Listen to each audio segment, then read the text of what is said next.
இந்த chocolate lava cake மிகவும் சுவையாகவும் அதன் நடுப்பகுதி உருகிய சாக்லேட்டாலும் நிறைந்து மிக அழகாக இருக்கிறது. இந்த சாக்லேட் லாவா கேக் பார்க்க மிகவும் சுவையாக இருக்கிறது.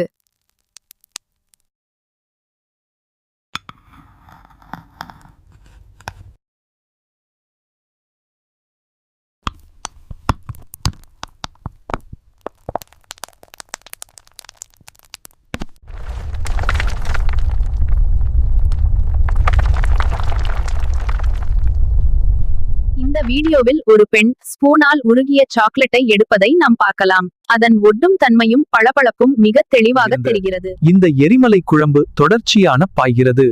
இதன் வெப்பமும் ஒளியும் ஒரு சினிமா அழகியலை உருவாக்குகின்றன. இந்த சாக்லேட் கோப்பையில் என்ன இருக்கிறது உங்களுக்கு தெரியுமா? இத உடைத்தால் உள்ள இருந்து எரிமலை குழம்பு போல சாக்லேட் வழியும். நீங்கள் வீட்டிலேயே எளிதான சாக்லேட் லாவா கப்பை செய்யலாம்.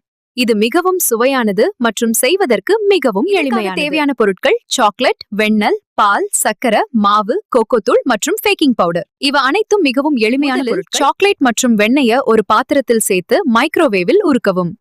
அது மென்மையாக மாறும் வர நன்றாக கலக்கவும். சர்க்கரை மற்றும் பால் சேர்க்கவும். பிறகு மாவு மற்றும் கோகோ பவுடர் சேர்த்து கட்டிகள் இல்லாமல் மென்மையான மாவை தயார் செய்யவும். மாவை ஒரு கோப்பையில் ஊற்றி நடுவில் ஒரு சிறிய சாக்லேட் துண்டை வைக்கவும்.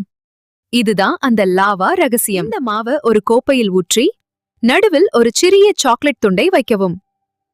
இதுதான் லாவா ரகசியம். 180 டிகிரிக்கு சூடாக்கி 10 முதல் 12 நிமிடங்கள் வரை வேக வைக்கவும். அதிகமா வேக வைக்க வேண்டாம், அப்பொழுதுதான் சரியான லாவா அமைப்பு கிடைக்கும். இதுதான் உண்மையான லாவா கேக். உள்ள இருக்கும் சாக்லேட் எப்படி உருகி வழிகிறது என்று பாருங்கள். இது மிகவும் சுவையான கலவையான சாக்லேட் சுவை சொர்க்கம் போன்றது. இந்த ரெசிபி உங்களுக்கு பிடிச்சிருந்தால் லைக் மற்றும் ஷேர் செய்யுங்கள். மறக்காமல் சப்ஸ்கிரைப் செய்யுங்கள். நீங்க எங்க வீடியோவை விரும்பினால் சப்ஸ்கிரைப் பண்ணுங்க. அப்புறம் அந்த பெல் ஐகானையும் கிளிக் பண்ண மறக்காதீங்க. அப்போதான் எல்லா அப்டேட்ஸும் உங்களுக்கு வரும்.